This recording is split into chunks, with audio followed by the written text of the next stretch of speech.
Le 430, Monsieur Di Filippo a la parole. Merci, Monsieur le Président. Madame la Ministre, chers collègues, on en arrive à un point très important de cet article, c'est l'avenir des maisons de l'emploi.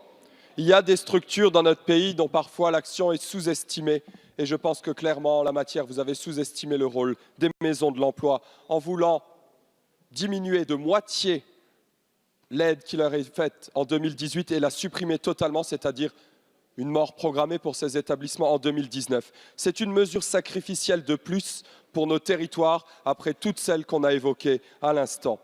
Elles traduisent une méconnaissance totale, premièrement, de la proximité, du rôle de proximité qu'elles jouent au plus près de nos territoires, et deuxièmement, de la gestion prévisionnelle qu'elles parviennent à assurer, gestion prévisionnelle des besoins de nos entreprises en savoir-faire et en main-d'œuvre.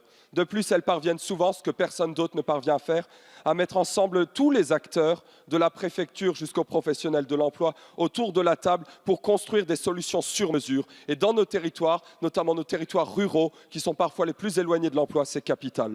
Et c'est quand même paradoxal, Madame la Ministre, pour votre gouvernement, au moment où on prétend remporter la bataille contre le chômage, de supprimer l'un des principaux outils de lutte contre l'inadéquation des compétences aux besoins des territoires et le chômage au niveau local dans ces mêmes territoires. Cette mesure, Madame la Ministre, fait l'unanimité contre elle, du côté des maires, du côté des acteurs locaux, du côté des professionnels concernés. Par cet amendement, je vous donne une chance de rattraper cette erreur. À vous maintenant de la saisir. Merci, Madame la rapporteure.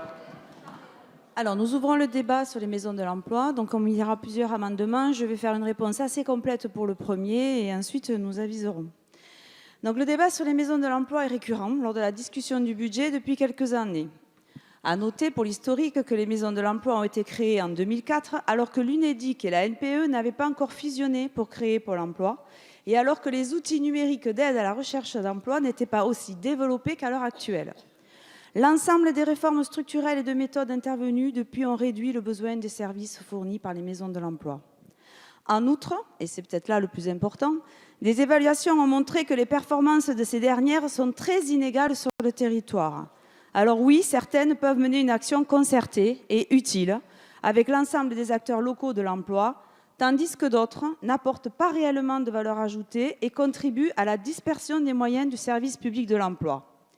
Le choix fait par le gouvernement pour 2018 est donc effectivement de réduire l'aide aux maisons de l'emploi afin de permettre un retrait progressif de l'État selon un plan d'action à définir dans les territoires, en lien bien sûr avec les collectivités territoriales et les maisons de l'emploi.